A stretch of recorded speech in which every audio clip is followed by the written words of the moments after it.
Social पंडित में आप लोगों का स्वागत है और मैं अविनाश झा एक बार फिर से लेकर आया हूं सोशल पंडित में अर्थशास्त्र को। जैसे कि आप देख रहे हैं कि आज हम अर्थशास्त्र का क्लास लेंगे, तो ये बिहार दरोगा, बिहार पुलिस या अदर एग्जामिनेशन के लिए भी बहुत ही मायने रखती है, क्योंकि इकोनॉमिक्स के क्वेश्चन बच्चे से अभी बन नहीं रहे हैं। तो 8 से 10 क्वेश्चन जो हालिया एग्जाम में इकोनॉमिक्स के पूछे जाते हैं और ये बहुत इंपॉर्टेंट होता है।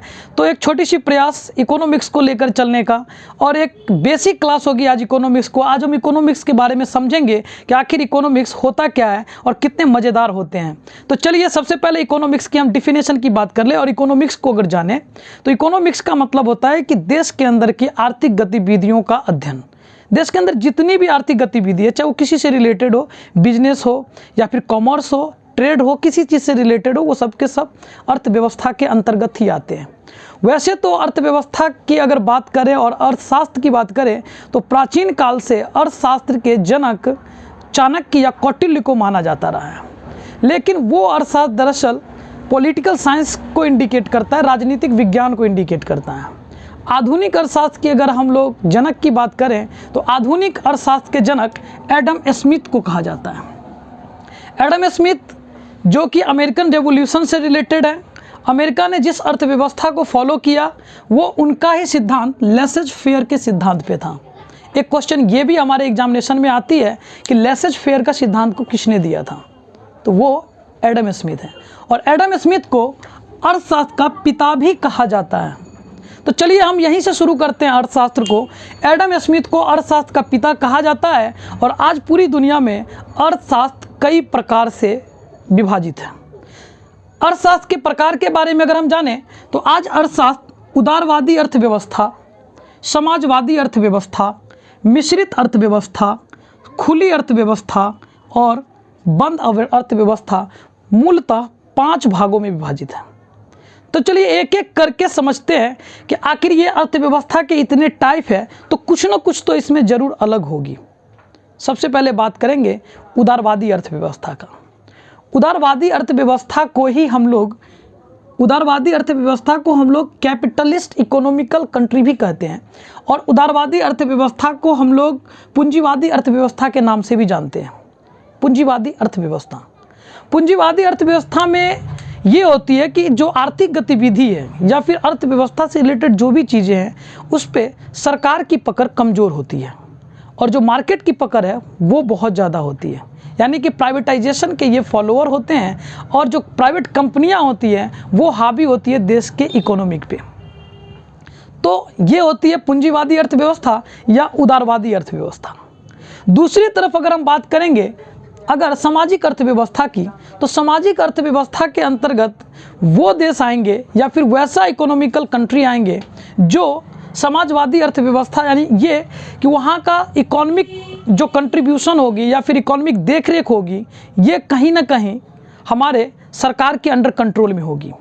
यानी यहाँ पे प्राइवेटाइजेशन बिल्कुल कम होगी। सरकार प्राइवेटाइजेशन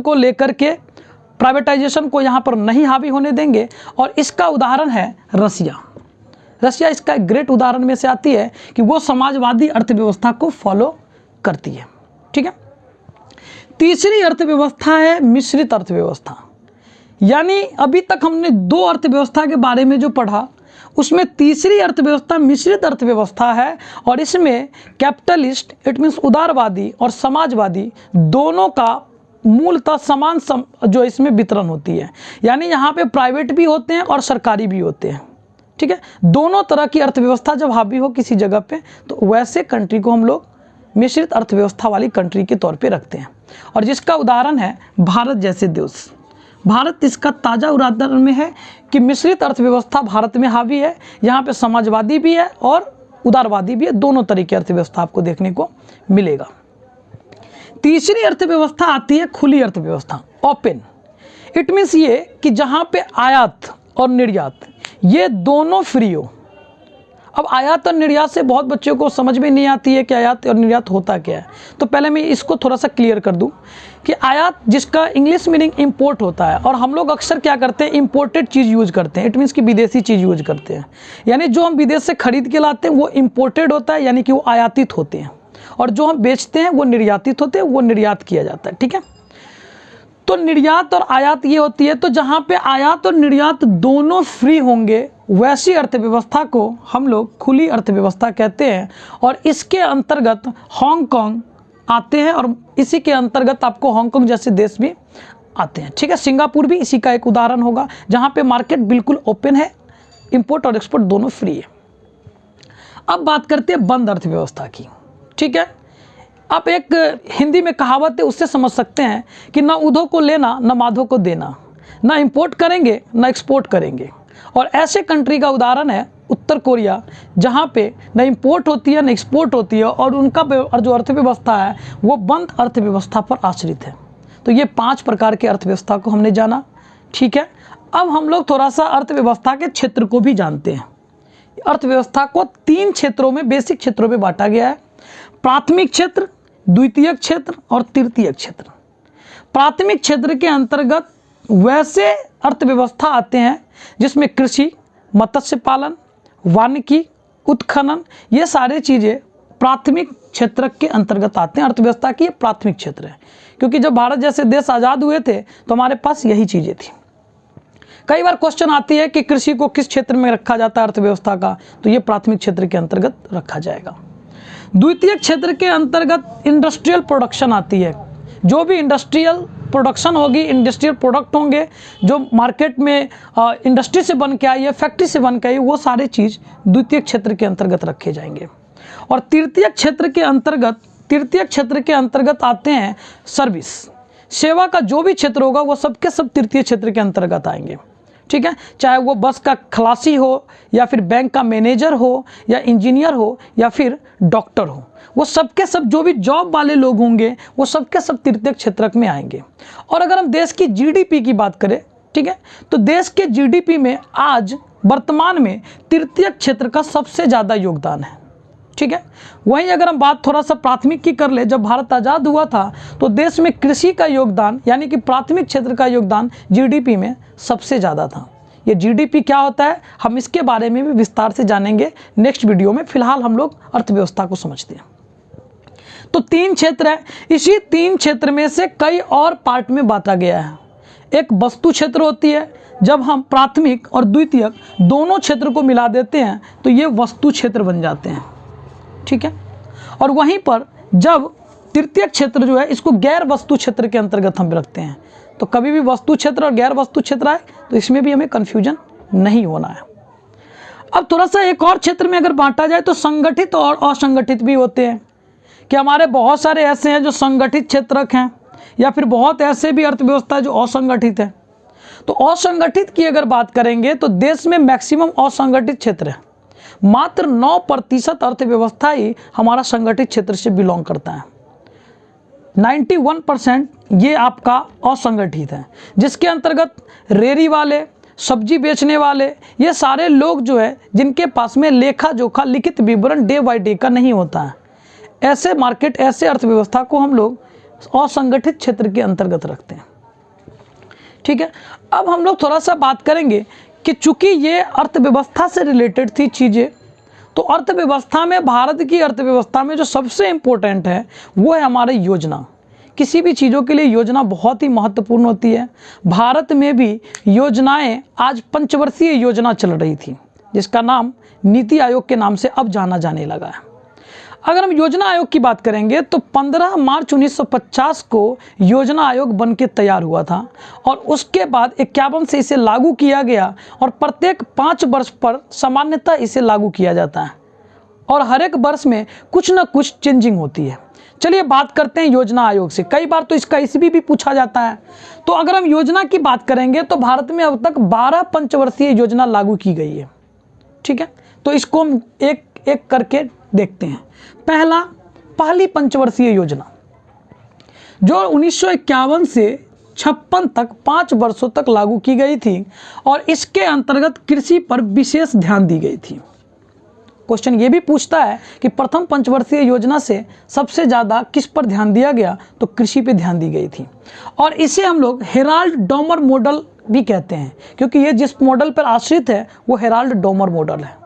ठीक है, तो 2 चीज़ें यहाँ से आएंगी कि हेराल्ड डोमर मॉडल तो प्रथम पंचवर्षीय योजना है। प्रथम पंचवर्षीय योजना कब आई, तो 51-56 और किसको ज़्यादा ध्यान दिया गया? तो कृषि पर ज़्यादा ध्यान दी गई। ठीक है, चलिए अब बात करते हैं दूसरी पंचवर्षीय योजना की। दूसरी पंचवर्षीय योजना महालनोबिस मॉडल के नाम से जाना जाता है। मैं एक चीज़ और यहाँ पर क्लियर करूँ आपको कि महालनोबिस को सांख्यिकी विज्ञान के जनक के नाम से भी जाना जाता है। ठीक है, तो महालनोबिस की दूसरी मॉडल जो है महालनोबिस पर आश्रित है, महालनोबिस पर आधारित है। और दूसरी पंचवर्षीय योजना में उद्योग को काफ़ी ज़्यादा बढ़ावा देने का प्लान किया गया भारत सरकार के द्वारा। उद्योग को काफ़ी बढ़ावा दी गई।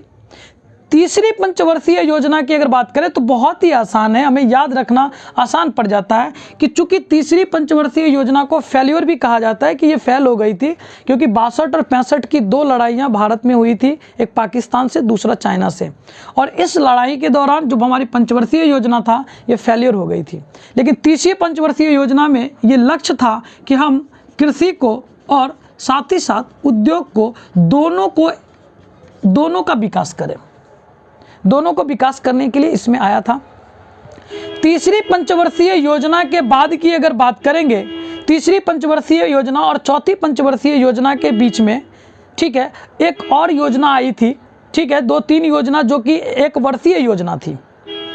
एक वर्षीय योजना लाया गया था, चूंकि युद्ध के बाद योजना बनाना थोड़ा मुश्किल हो रही थी, तो उस समय में 3 सिंगल योजना करके भी आया था। और उसके बाद फाइनली 69 में जाकर के चौथी पंचवर्षीय योजना आई। और चौथी पंचवर्षीय योजना जब आई 69 में, तो इस योजना में एक नया शब्द जुड़ गया और वो था गरीबी। गरीबी हटाओ ये शब्द जुड़ गया। इंदिरा गांधी जी आए थे इस समय में और उन्होंने गरीबी हटाओ शब्द को योजना से जोड़ने का प्रयास किया, और जिसका उन्मूलन का काम, गरीबी उन्मूलन का काम वो 5वीं पंचवर्षीय योजना में हुई कि गरीबी को हटाने का या फिर गरीबी दूर करने का कुछ उपाय किया जाए, कुछ प्रयास किया जाए, खत्म करने की प्रयास किया जाए। उन्मूलन की बात जो है, गरीबी उन्मूलन की बात आई 5वीं पंचवर्षीय योजना 74 से 79 में। छठी पंचवर्षीय योजना में भी गरीबों के लिए काम की गई। यहाँ पे निवारण का काम किया गया कि गरीबों, जो गरीब है उनकी जो दयनीय स्थिति है, जो उनकी लाइफ स्टाइल है, उसको बेहतर करने का प्रयास किया जाए, भारत में रोजगार को सृजन किया जाए। ये सारे चीज़ भी हमारी छठी पंचवर्षीय योजना में आई थी। लेकिन इसका लागू की बात अगर करेंगे तो 7वीं पंचवर्षीय योजना में रोजगार सृजन की बात की गई। भारत में रोजगार सृजन वो 85 से 90 के दौरान हुई थी। रोजगार काफ़ी ज़्यादा सृजित की गई थी। इसमें बहुत सारे क्षेत्र बनाए गए जिसमें रोजगार आ सके। तो 7वीं पंचवर्षीय योजना में रोजगार को लाया गया। और 8वीं पंचवर्षीय योजना में जो अनुसूचित जाति है, अनुसूचित जनजाति है, महिला है, इसके विकास पर बल दिया गया। और वो काल था 92 से 97 का, जिसमें जो अनुसूचित जाति, जनजाति, महिला, इन सभी के डेवलपमेंट पे काम की गई। वहीं 9वीं पंचवर्षीय योजना की अगर बात करें जो 1997 से 2002 के बीच आई थी, इसमें जल आपूर्ति को लेकर के कहा गया था कि भारत में जो जल आपूर्ति है, जल आपूर्ति हर घर जल का नल का जल आज जो हम देख रहे हैं, इसके लिए पहली बार जो पंचवर्षीय योजना में बात की गई थी वो 97 से 2002 के बीच में की गई थी कि जल हर किसी को मिले, मुहैया हो, और इसके लिए नल जल योजना उसी समय में लाई गई थी भारत सरकार के द्वारा। 10वीं पंचवर्षीय योजना, 11वीं पंचवर्षीय योजना और 12वीं पंचवर्षीय योजना की बात करें तो ये जितने भी पंचवर्षीय योजना है, इसका एक मूल लक्ष्य था समावेशी विकास। ठीक है, समावेशी विकास पे बात की गई और भारत का जीडीपी 9% रखने का भी प्लान किया गया कि भारत का जीडीपी को बेहतर किया जाए और समावेशी विकास किया जाए। और साथ ही साथ हम अगर विकास की बात करेंगे, समावेशी विकास की बात करेंगे, तो ऐसा विकास, सतत पोषणीय विकास पर भी ध्यान दिया गया कि आप अगर रिसोर्सेज का यूज कर रहे हैं तो वो रिसोर्स हमारे आने वाले पीढ़ियों के लिए भी बचा रहे, इस बात पर भी बल दिया गया। रिसोर्स का सही इस्तेमाल करें और रिसोर्स का सही इस्तेमाल करके जीडीपी को बेहतर करने का प्रयास किया गया। इसको लेकर के टेक्नोलॉजी में कई चेंजेज की गई। ठीक है, और अगर बाद की योजना की बात करें 2012 और से 17 की योजना की बात करें तो 12 से 17 योजना में कई चेंजेज आई थी। 12 से 17 की योजना में कई चेंजेज आई, जैसे लोगों को बैंक से जोड़ा गया। ठीक है, लोगों को बैंक से जोड़ने का काम 12 से 17 के बीच में किया गया नरेंद्र मोदी जी के बाद। इसी बीच एक और योजना आई थी, मैं आपको बताऊं, एक और योजना आई थी, वो था अनवरत योजना। जनता पार्टी ने एक अलग तरीके का योजना प्रस्तुत किया था जिसको अनवरत योजना के नाम से जाना जाता है। कई बार ये क्वेश्चन कंपटीशन एग्जाम में पूछे गए हैं कि अनवरत योजना किसके समय में आई थी।